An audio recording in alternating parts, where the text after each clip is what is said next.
ফিলিস্তিনের অবরুদ্ধ গাজা ভূখণ্ডে অবিরাম হামলা চালিয়ে যাচ্ছে ইসরায়েল। টানা প্রায় 18 মাস ধরে চালানো এ আগ্রাসনে এখন পর্যন্ত নিহত হয়েছেন প্রায় 51,000 ফিলিস্তিনি। হামলার পাশাপাশি ইসরায়েল গাজাতে সর্বাত্মক অবরোধ জারি রেখেছে। এদিকে UNRW এর কর্মকর্তা ফিলিপ লাজারিনি সামাজিক যোগাযোগ মাধ্যম এক্সে জানান, মঙ্গলবার সকালে ইসরায়েলি নিরাপত্তা বাহিনী এবং ইসরায়েলের অন্যান্য কর্মকর্তারা পূর্ব জেরুজালেমের 6টি UNRW স্কুলে জোরপূর্বক প্রবেশ করেন। তারা 30 দিনের মধ্যে স্কুলগুলো বন্ধ করার নির্দেশ দিয়েছেন। লাজারিনি বলেন, এ নির্দেশের মাধ্যমে প্রায় 800 ছেলে মেয়ে সরাসরি প্রভাবিত হবে এবং এ বছর তাদের স্কুল শেষ করতে না পারারও আশঙ্কা রয়েছে।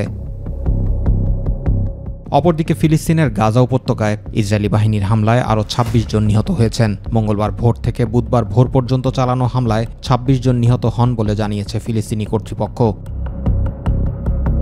এমন অবস্থায় ফিলিস্তিনের এই উপত্যকাকে মৃত্যুপুরী বলে আখ্যায়িত করেছেন জাতিসংঘের মহাসচিব অ্যান্তোনিও গুতেরেস। এছাড়া গাজার বেসামরিক নাগরিকরা অন্তহীন মৃত্যুর চক্রে রয়েছে বলেও সতর্ক করেছেন তিনি। মঙ্গলবার এক প্রতিবেদনে এ তথ্য জানিয়েছে বার্তা সংস্থা আনাদোলু। স্বাস্থ্য মন্ত্রণালয়ের তথ্য অনুসারে গত 18 মার্চ থেকে গাজায় নতুন করে ইসরায়েলি বিমান হামলায় প্রায় 1400 ফিলিস্তিনি নিহত এবং আরও 3600 জনেরও বেশি আহত হয়েছেন। ইসরায়েলের বর্বর এ হামলা চলতি বছরের জানুয়ারিতে কার্যকর হওয়া যুদ্ধবিরতি চুক্তি ভেঙে দিয়েছে। জুবায়ের রহমান, মাই টিভি নিউজ।